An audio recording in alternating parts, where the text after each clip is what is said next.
RSS प्रमुख मोहन भागवत ने कहा है कि पूरी दुनिया संकट के दौर से गुजर रही है और वो भारत की ओर आशा भरी निगाहों से देख रही है। भागवत ने बताया कि दुनिया भारत से ये अपेक्षा इसलिए करती है क्योंकि भारत धर्म और संस्कृति के मार्ग पर चलता है। ये बातें उन्होंने जबलपुर में आयोजित स्वामी महाराज समारोह में कही, जहां मोहन भागवत ने कहा कि जब एक दूसरे के प्रति सद्भावना और आत्मीयता का भाव होता है तभी समाज में सौहार्द बना रहता है, अन्यथा शत्रुतापूर्ण संबंध बनते हैं और झगड़े बढ़ते हैं। संघ प्रमुख ने कहा कि भारत ने अपनी संस्कृति और आध्यात्मिकता की धरोहर को संजोकर रखा है और समय समय पर दुनिया को सही मार्ग दिखाने का दायित्व निभाया है। जुड़ाव भारत के पास है, दुनिया के पास नहीं है, इसलिए दुनिया संकट में है और भारत से अपेक्षा है। पुस्तक में जो है उसका भाव समझकर उसका अनुकरण करें, इसकी आवश्यकता हमको भी है, अपने देश को भी है, क्योंकि उसको एक कर्तव्य अपना पूरा करना है, उसका समय आया है। और दुनिया को भी है, क्योंकि दुनिया के पास हमारे भारत देश के अलावा दूसरा कोई रास्ता नहीं है। और भारत देश धर्म संस्कृति के लिए प्रयोजित है, धर्म संस्कृति के लिए जीता है, धर्म संस्कृति के लिए ही उसको जीना है।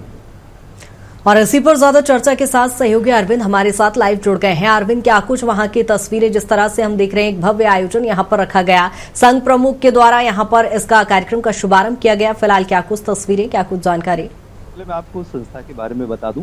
ये जो संस्था है ये दरअसल इसके जो प्रमुख संत है, प्रमुख स्वामी जी महाराज, उनके द्वारा स्थापित की गई है। स्वामी नारायण संस्था है ये।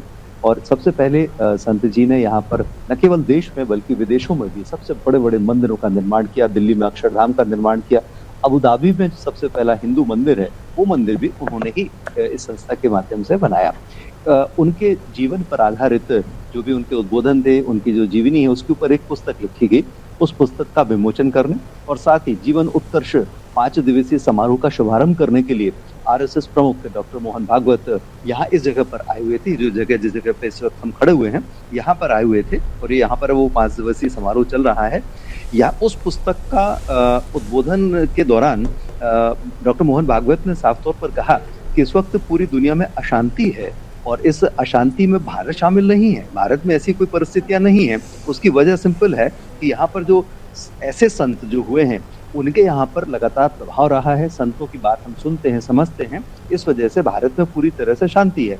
लेकिन दुनिया में अशांति है, तो बेहतर है कि अब पूरी दुनिया को भारत की तरफ देखना चाहिए, क्योंकि ये अपेक्षित भी है। भारत ही पूरे देश में, दुनिया में शांति ला सकता है।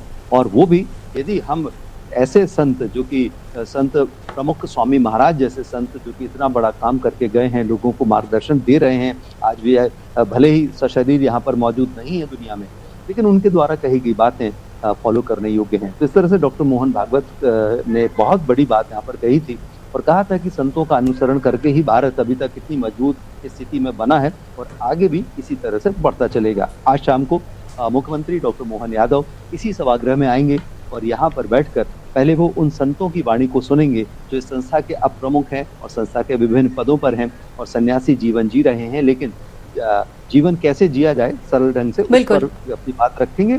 साथ में सीएम साहब भी अपनी यहाँ पर बात रखेंगे। बिल्कुल अरविंद, कुल मिलाकर कहा जाए बेहद ही खूबसूरत और महत्वपूर्ण कहीं न कहीं भारत की संस्कृति की दृष्टि से ये कार्यक्रम है। बहुत शुक्रिया तमाम जानकारी के लिए और तमाम तस्वीरें साझा करने के लिए। और रुक करेंगे अगली खबरों की ओर, जहां जबलपुर में बीएपीएस स्वामीनारायण संस्था द्वारा आयोजित 5 दिवसीय जीवन उत्कर्ष महोत्सव का आज दूसरा दिन है। इस समारोह का शुभारंभ संघ प्रमुख डॉक्टर मोहन भागवत ने पहले ही दिन कर दिया था, जहां महोत्सव में अब मुख्यमंत्री डॉक्टर मोहन यादव भी शामिल होंगे और विभिन्न कार्यक्रमों में वो हिस्सा लेंगे। जहां बीएपीएस स्वामीनारायण संस्था ने पहले दिन दिल्ली में अक्षरधाम और अबू धाबी में पहला हिंदू मंदिर स्थापित किया है, जहां समारोह में संत, श्रद्धालु और विभिन्न समुदायों के लोग इसमें शामिल होकर जीवन उत्कर्ष और भक्ति के महत्व को महसूस कर रहे हैं। महोत्सव में सांस्कृतिक और आध्यात्मिक कार्यक्रमों का आयोजन किया जा रहा है।